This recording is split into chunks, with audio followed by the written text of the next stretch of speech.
करिए। Good morning students. आज हम सब प्रकृति से प्रेम पाठ 14 को की व्याख्या पुस्तक में देखेंगे। जैसा कि इसमें दिया गया है, प्रकृति से प्रेम। प्रकृति से प्रेम का अर्थ है पर्यावरण के प्रति प्रेम, जीवों के प्रति प्रेम आदि। पृथ्वी पर जीवों और वनस्पतियों का अनोखा संसार है। इनसे संबंधित जानकारियां उपलब्ध कराने में रामेश बेदी का योगदान भुलाया नहीं जा सकता। रामेश बेदी ने अपने जीवन के अनुभवों को इसमें साझा करते हुए बताया है कि पृथ्वी पर जीवों और वनस्पतियों का अनोखा संसार है। इस संसार में जीव और वनस्पतियां दो प्रकार की चीज़ें रहती हैं जिनका अपना अलग अलग संसार है। इनसे संबंधित जानकारियां उपलब्ध कराने में रामेश बेदी का योगदान भुलाया नहीं जा सकता। इनसे जो भी जानकारियां उपलब्ध होती हैं, रामेश बेदी ने अपने माध्यम से, इस पाठ के माध्यम से आप तक पहुंचाने का प्रयास किया है। प्रकृति के अध्ययन के क्रम में उन्होंने 5 दर्जन पुस्तकें लिखी थी। प्रकृति के लिए उन्होंने बहुत सारा अध्ययन किया और इसके लिए उन्होंने 5 दर्जन अर्थात 60 पुस्तकें तक लिख डाली। वे कुशल फोटोग्राफर एवं फिल्मकार भी थे। उनका फोटोग्राफी में मन लगता था। वे एक अच्छे फोटोग्राफर भी थे और वीडियो वगैरह भी बनाते थे, फिल्में भी बनाते थे। उनके द्वारा खींची वन्य प्राणियों की दुर्लभ तस्वीरें एवं वन्य जीव पर बनाई फिल्में इस बात की गवाह हैं। उनके द्वारा खींची वन्य प्राणियों का अर्थ है कि जंगली जीवों पर जो फोटोग्राफी उन्होंने की हैं, और दुर्लभ का अर्थ है कि जो आसानी से प्राप्त ना हो पाए। तो उनके द्वारा वन्य जीवों पर बनाई गई जो दुर्लभ तस्वीरें, फोटो एवं वन्य जीवन पर बनाई फिल्में और जंगली जीवन पर बनाई फिल्में एक तरह से उनकी गवाह हैं।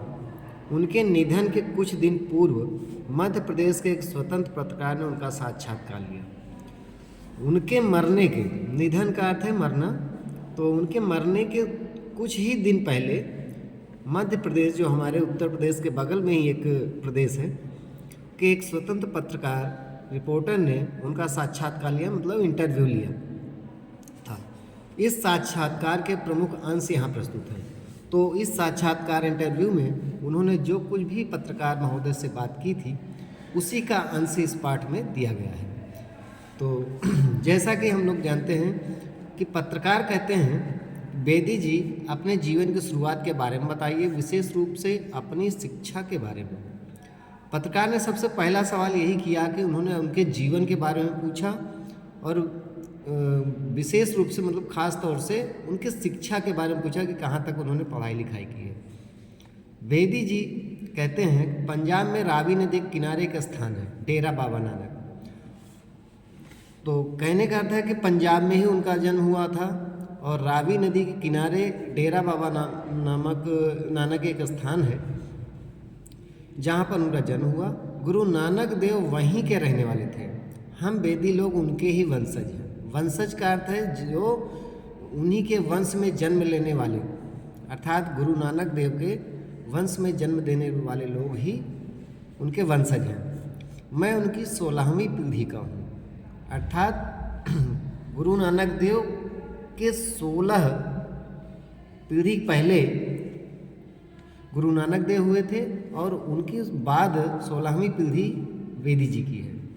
बाद में मेरा परिवार लायलपुर में बस गया, जबकि पंजाब में लायलपुर एक जगह है, वहाँ पर जाके बाद में बस गए।